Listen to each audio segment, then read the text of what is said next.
I'm Mike. I'm Sam. Let's get into it. My second TV. I got one for my living room now and one for my bedroom. So, Do you really need two? I mean, can I have one? if you come over and watch some movies with me. Okay. There you go. And the question is, in what city will Aaron Rodgers reside? Welcome to episode 56 of the Mike and Sam Sports Show. We had our conference championship preview episode that I'm excited to talk about. Before we get into the conference championship games, we can quickly recap the divisional round. So last week I went 2 for 4, and then what was your record for last week? I went 3 for 4, missed out on the Browns game once again.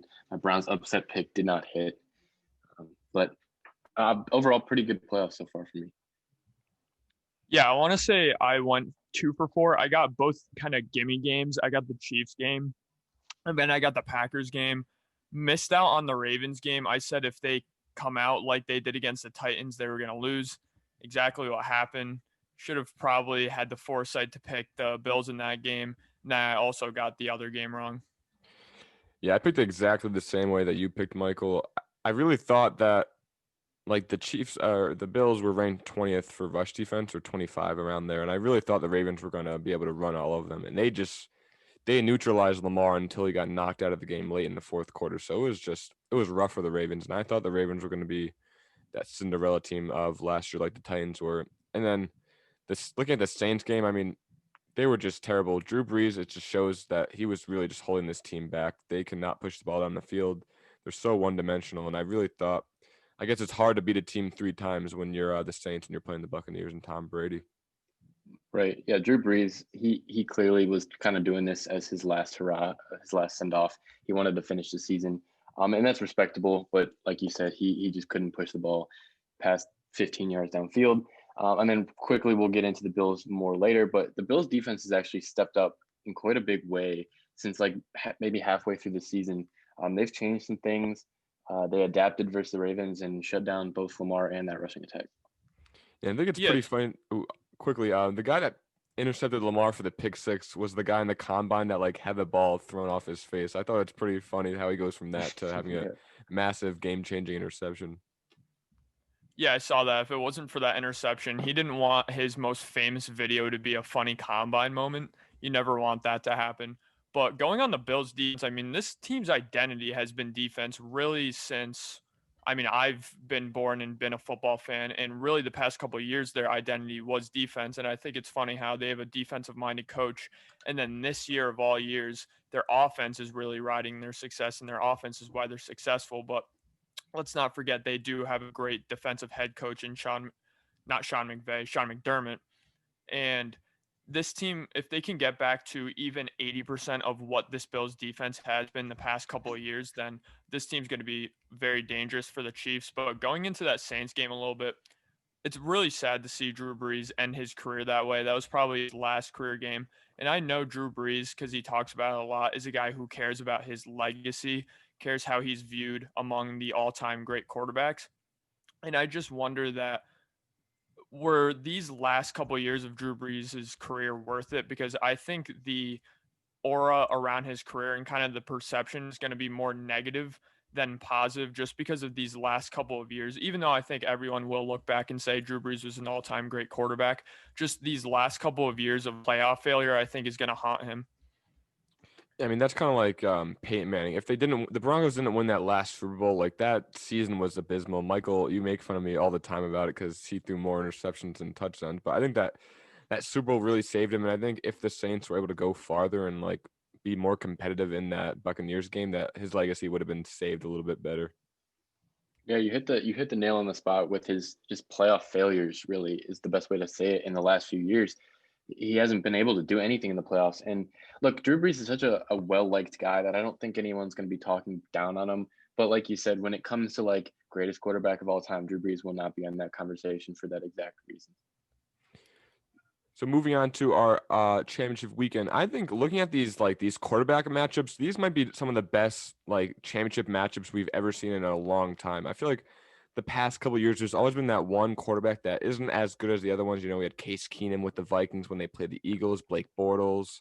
But now we have two of the greats, the GOATs right now, Brady versus Rodgers, and we have two of the young Bucs that are slowly becoming the faces of the league in Mahomes God willing, that he plays, and Josh Allen, which I'm excited for both of these games. But going on to the first game, which is the 3:00 game, we have the Buccaneers at the Packers. Last time these teams played, the Buccaneers kind of thrashed the Packers 38-10. Aaron Rodgers had his worst game of the year, having 3 interceptions. Mm-hmm. Devontae Adams was neutralized. They were just rushing Rodgers every play, and he got overwhelmed, and that kind of just was the whole the game right there. But I'm gonna go with the Packers. They have the hot hand right now. Everything's working for them. They went out there and they beat a great defense against the Rams. Even though Aaron Donald wasn't 100%, he was battling with a lot of rib injuries, but it's still a good defense. Devontae Adams had 10 catches against what is the best lockdown corner in the league in Jalen Ramsey. So I'm riding the hot hand in Aaron Rodgers, and I'm gonna go with the Packers. Yeah, I like that pick. I'm going to follow suit and go with the Packers as well. This one I had a lot of debates over because, like you said, the Buccaneers thrashed the Packers in Week 6. However, in that game, a couple of big stats, their big three, right? Aaron Jones, Devontae Adams, and Aaron Rodgers all had basically season worst games. Devontae had 6 catches for 60 yards. Jones had 10 carries for 15 yards at 1.4 carries or yards per carry. That's not going to happen again. I think that goes without saying. And both of these teams are super hot. You got Tom Brady in the playoffs, and their defense is hitting their stride. You got, Aaron Rodgers continuing this MVP season. I just think that this, a repeat of Week 6 is not going to happen again. This is going to be a much closer game. And when it comes down to it, give me the quarterback who is going to win MVP this season. Yeah, I respect that. And I definitely think that this is going to be a much closer game the second time around than it was the first time around. We're just looking at a team in the NFC Championship who lost twice pretty decisively to the team they end up beating. So definitely we shouldn't hold too much merit into that Week 6 matchup, but I really do think the Buccaneers are going to win this game. First and foremost, the Buccaneers, I think statistically have the best run defense in the league this year. They did really good against the run against every single team except the Vikings this year and the Saints a couple times in those games, but even then, I don't think Alvin Kamara had very high totals in those games.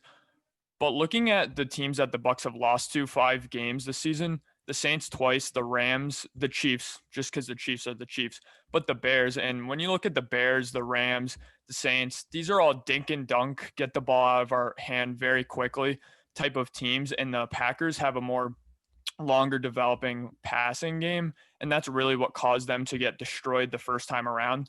Aaron Rodgers can't hold on to the ball 3 seconds every single play if the Packers are going to win this game because they're just outmatched on the defensive line. Buccaneers secondary can really hold up against this team well. So I think the Packers, if they want to win this game, I think they're going to have to take a page out of Sean McVay's book, a page out of even Matt Nagy's book, and have the ball get out of Aaron Rodgers' hand quickly. But even if they do that, I don't think they have the personnel to execute that game plan. They have Devontae Adams at receiver, and that's about it. All the other guys, they're good deep threats, but they're not good at route running. So I do think the Buccaneers just have an overwhelmingly good matchup, and I do think they're going to win this game.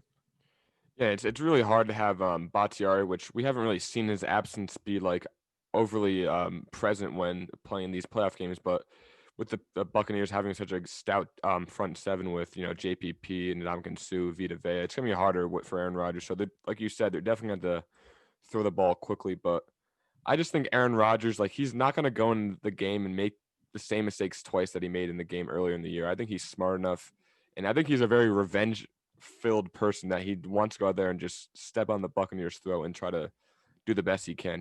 His career's coming to an end. He wants to get another ring on his finger. Yeah, I agree with you, Sam, in the fact that I think if this was the first time they met all season, I'd be a little bit concerned, and I think Mike, you have a really good point. But they saw that they the whole narrative this entire week when previewing these two teams has been okay, the Buccaneers are gonna get pressure on Aaron Rodgers. That's how you stop him, and they know that, right? So you saw Devontae Adams last week go for 9 catches for 60 yards and be that dink and dunk guy. You're right that he's kind of their only option there, but at the same time, I just think the Packers know that they have to adapt, they have to change, and so that's why I think you're not going to see a similar situation in Week 6. yeah, it's going to be a much closer game. Yeah, I'm definitely banking on Devontae Adams not doing as good in this game as he's been all season. He's been amazing all season, really outside of that Bucs game, and it definitely doesn't make me feel good that he had a lot of success against Jalen Ramsey and this Rams defense, who we thought if anyone could stop Devontae Adams, it would be this Rams defense, and that just did not happen, to your point. But looking at Devontae Adams' game against the Buccaneers at the beginning of the season, a little bit concerning, a lot of drops. I think he struggled with kind of shorter over the middle concepts where he would get hit early and he was kind of shying away from contact the majority of the game. But I don't think that's going to be in his head this time. I do think Devontae Adams is going to have a pretty good game, but I don't think that this Packers team, again, can run on this Buccaneers defense, so that if Aaron Rodgers has to throw the ball 35, 40 times this game, I just don't know if they could win in that way, because Aaron Rodgers in his career, the 3 NFC championship games he's been in that he did not win were games where he threw 45, 50 times. And ultimately, it was his defense that let him down. So I do think that Buccaneers offense versus that Green Bay Packers defense is probably even more important than the other side around. Yeah, I mean, but look at it last week. Like the Rams are one of the top rush defense in the league. I know Donald, I'll bring up the point, he wasn't 100%, but Rodgers was still able to get the ball out quickly. He even ran for a touchdown. Like was able to game plan about a more shorter, like 15 or to the line of scrimmage, 15 yards out, like game plan. It wasn't really like they weren't really attacking deep like they have it all season. Yeah, like I said earlier, like they were able to adapt to that defense, and the Rams defense was fantastic this year, but it wasn't like I don't look at them and be like that was the sole reason that they were a good team. It's hard because I think the Rams defense was beatable, right? Like you had like your Jalen Ramsey who took away the outside wide receiver one, and you had your Aaron Donald who, helped block the run a little bit, but at the same time they weren't, the Broncos of 2015 or, some of these just defenses that can carry your team. So I'm not looking at that game necessarily and using that as I almost feel like I would be more scared of the Tampa Bay defense than the Rams defense, just how hot they are right now. So yeah, I think the Rams defense, obviously has the better 2 players, but I mean, if you want to talk about 1 through 11 with those guys on the Buccaneers team and even guys beyond that, they're way better than the Rams. They have way better up and down talent on that defensive side than the Rams. But if you I was looking at PFF's grades for Tom Brady and Aaron Rodgers in this win for the singular game, and they had a surprising amount of turnover worthy plays. And when I went back and kind of remembered on the game, I think Aaron Rodgers and Tom Brady, even though they played amazing in some parts of the game, I think other parts of the game they did struggle and have a couple hiccups, which is very uncharacteristic of them. So I don't think this is going to be a game where whoever's better between Tom Brady and Aaron Rodgers wins. I just think that if Tom Brady could even play 80% up to Aaron Rodgers, I do think the Buccaneers as a whole are just a better team, to the point where if Tom Brady could just keep it close with how good he plays versus Aaron Rodgers, then I do think the Buccaneers are going to win. Yeah, like we know that this Buccaneers defense is better than the Packers outside of like Jair Alexander, who's probably one of the best, probably going to be the best defensive player in this game. Um, Outside of Devontae Adams, there's not many weapons, and Tom Brady's loaded with weapons. So it all comes down to like you said, how Tom Brady can, I mean, Aaron Rodgers can show up and put the team on his back. And also, it's just going to be hard for a young team like the Buccaneers. I know last week it didn't really work in my favor, calling them a young and experienced team, but it's going to be hard for someone to go into the frozen tundra and win in Lambeau, which the Packers' last couple of NFC Championship games haven't been in Lambeau. One was against the Falcons when Falcons basically almost won the Super Bowl that year, so it was a hard team to beat. But moving on to our next game, we have the Bills at the Chiefs. I mean, I'm excited for this game. We have the 2 of the best young quarterbacks in the NFL. Mahomes' status is relatively unknown for this game, but he has been practicing. He has been in concussion protocol. But that being said, I'll go with the mindset that Mahomes is going to play this game, and I'm going to go with the Chiefs. I know the Bills are kind of America's team this season. Everybody loves the Bills fan base. They beat the Ravens last week, which I said the Ravens were going to win. But the Chiefs are just so good. They have so many weapons. Their defense is good enough. I mean, Honey Badger is a solid leader. Chris Jones is solid. I mean, this Chiefs team is so hard to beat. I mean, at the beginning of the year I said they're going to win the Super Bowl in one of our Super Bowl prediction episodes for the next 10 years, and I'm going to go roll with the Chiefs here. Yeah, if Mahomes plays, I'm going to roll with the Chiefs as well.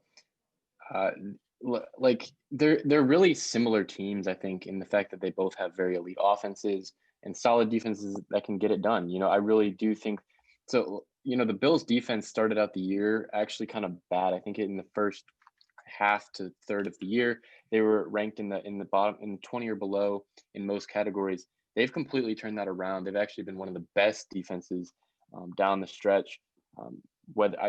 Credit to Sean McDermott for that. He's really been able to make some changes and adaptations. So the Bills defense has looked good, but as far as keeping up with Mahomes, like we've seen it, like it's just not going to be enough to shut that team down. And I just look at these two teams are so similar, but the Chiefs are better. It's almost like Jordan versus Kobe. It's like you're going to take Jordan because it's just like, what can the Bills do that the Chiefs can't? So in that sense, I'm going to pick Mahomes and the Chiefs. Yeah, Jack, you absolutely hit it on the head. I'm going to pick the Chiefs for the same reason, really. They're just so similar in style and what they do at extremely well. Some areas that they do lack in. They have the same weaknesses, same strengths. And at that point, you don't beat fire with fire. If there's one fire that's bigger, the bigger fire is simply going to win. That's what the Chiefs are. It reminds me of in the Golden State Warriors era, all these teams trying to out 3-point shoot the Warriors. You had the Rockets, who came very close, but just could not outshoot the Warriors. You just can't outshoot the Chiefs in that same similar fashion. The Bills, I'm absolutely amazed that they made it this far in the AFC Championship. Obviously having an amazing offense, but also really relying on that defense again in years past, like we talked about before. And in a COVID season where I do think that defense does ride off of the crowd noise a little bit, home field advantage. In a COVID season where that was kind of neutralized, the fact that the Bills made it this far, I think is absolutely amazing. I think a key for them is just to retain Brian Dable, who's their offensive coordinator. I think if they lose him this offseason, that's going to be a huge hit. But again, the Bills had a great run. I simply think that Patrick Mahomes and the Chiefs are just better at what the Bills do.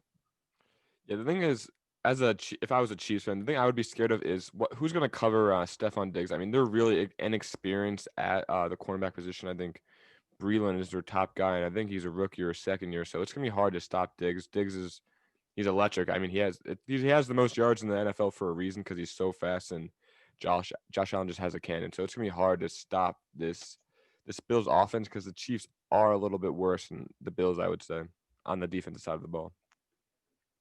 Yeah, I mean, I think while we're talking about these two teams, we should bring up the fact that if Mahomes doesn't play, the Chiefs are going to be in some trouble because then in that sense, I think the Bills have a significant advantage, especially on offense. So we're obviously making all this analysis based on the idea that Mahomes will play. If he doesn't, I'm going Bills, obviously, but we'll see. I'm honestly hoping that he plays. I want to see a good game. And I think that's what we'll get with two. Yeah, like you said in the beginning of the podcast, all four of these quarterbacks left in the playoffs are fun to watch. So I'm excited. Yeah, that'd be a shame to not see Patrick Mahomes play. And with Chad Henne under center for the Chiefs, Andy Reid is such a great offensive mind. And these weapons on the Chiefs are so great that I think you can win 8 games maybe in the regular season, but are you going into the AFC Championship with Chad Henne at your quarterback trying to beat the Bills and expect to win? I don't think so. I'd definitely pick the Bills in that scenario. But just for the Chiefs, again, if Patrick Mahomes can be 80% of what he is, if this Chiefs defense can have some success against the Bills, because the Bills did only score 10 points last week. I know the Ravens defense is significantly better than the Chiefs, but the Chiefs defense really did step it up at this time last year and really started playing Super Bowl caliber defense. If they can rekindle some of that magic, I think they'll make pretty easy work out of the Bills. Yeah, I mean, looking at if Chad Henne plays, I mean, last year Mahomes missed a couple games with a dislocated kneecap, I think, and Matt Moore just plugged in, and they were able to win like 2 or 3 games, I want to say. So they were able to perform at a high level. I'm not saying that they're going to go out there and shock the world with Chad Henne at quarterback and beat the Bills. I'm not saying that, but I think it'll be kind of a decent game if Chad Henne. I know Chad Henne doesn't have the skill set. He's a kind of an old journeyman, but I mean, with Andy Reid's play calling, I mean, it's not going to be that far from him to be able to make some magical plays on offense. I mean, he had Alex Smith as a game manager for years and years, and they were able to win that division and make the playoffs.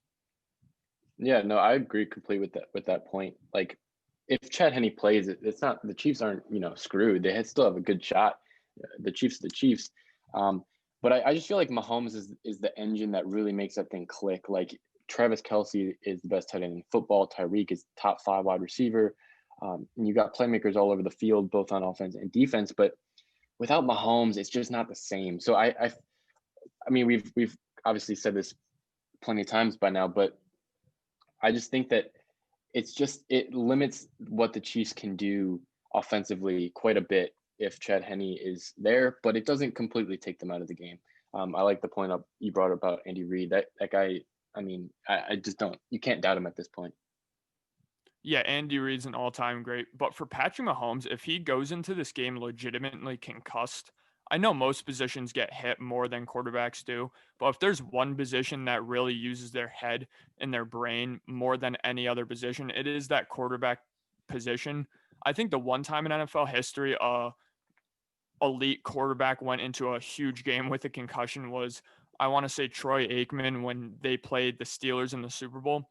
And from everything I've heard, he played extremely bad in that Super Bowl, but the Cowboys were just so overwhelmingly good that they ended up winning that game. But if Patrick Mahomes really looks bad out there, even bad to the point where we're starting to question that Chad Henne should be able to go in just because it does look like he's concussed and that's legitimately unhealthy for Patrick Mahomes to be in, then I do think the Chiefs might be in trouble. Yeah, it's football. Give him a little smelling salt. Tell him to get in there. But And yeah, Rodgers has done it before. no, there were some weird stories of like quarterbacks like exiting the injury tent with smelling salts and going right back in the game. But like I want to see these two quarterbacks in the game. I mean, it's so fun. I mean, like Mahomes, obviously an MVP candidate. Josh Allen. I think that if Josh Allen wins with Mahomes in the lineup, is Josh Allen? I'll ask you guys a question. Is Josh Allen now like the face of the league if he wins against Mahomes in the playoffs? No, not in my opinion. I mean, look, I think it brings Josh Allen up to that level and gets him the national respect that he deserves. Because I think at this point he's still kind of considered outside those top guys, and he's not quite maybe a household name, but it would definitely bring him up to that level, right? It would put casual fans on notice that here's a guy that's coming for that top spot. But for me, it's still Mahomes. I mean, what he's been able to do in the first few years of his career is unmatched. And even Josh Allen, who is having a good season, hasn't done what Mahomes has been able to do up until this point. Yeah, absolutely. Mahomes is an MVP. He's a Super Bowl MVP. It's going to take Josh Allen more than just a head-to-head matchup in an AFC Championship game to surpass him. Now, individually, he would definitely surpass him in terms of the head-to-head matchup because they've never played on a huge scale until now. And I definitely think it would bring Josh Allen into the top 5 quarterback conversation in the NFL, a top 3 asset in the NFL just because of his age as well. So for Josh Allen, this is definitely a legacy-defining moment for his young career. No, I agree. I would roll with Patrick Mahomes. He can do so much that Josh Allen really can't. But I've seen experts saying like if he wins, he'll become the face of the league. And I saw Bill Cowher even said like if I was starting a franchise right now, I would draft Josh Allen over Patrick Mahomes, which is being said with a grain of salt because he did have Ben Roethlisberger as his quarterback for quite some time, and that was kind of like. I feel like Josh Allen is a young Ben Roethlisberger when he's out there on the field. Yeah, there's a lot of Ben Roethlisberger comps when Josh Allen was coming out of Wyoming, so I can see that. I mean that has to just be like for views though. You can't. I mean, how could you take Allen over Mahomes at this point? That's crazy to me. Yeah, I think that's very hyperbolic. I don't like takes like that. I don't think we're quite there yet. But I think a real conversation, I think even Patrick Mahomes and Josh Allen talked about this on Twitter, I believe, was that if they had a throwing competition and these guys were just given a football, how far could each guy throw and who would throw farther? I honestly think Patrick Mahomes has more arm talent than Josh Allen, but if you want to talk about pure arm, who could throw farther, I would honestly take Josh Allen in that bet. No, I would take Josh Allen too. I think he can throw like to the 50-yard line, like from the 50-yard line to the end zone, like on his knees or something crazy like that. He just has an extreme arm talent. I mean, that was like coming out of Wyoming. Like his big thing was I have arm strength, but I can't really hit the side of a barn from 20 yards away. Yeah. I mean, I think we're all sleeping on Baker Mayfield here. He's obviously the best quarterback as far as arm talent. You saw him throw that like 80-yard garbage time out of the back of the end zone. So, I mean, maybe when you can settle the Josh Allen Mahomes debate, and then they can get to the championship with Baker. But until then, we'll have to wait.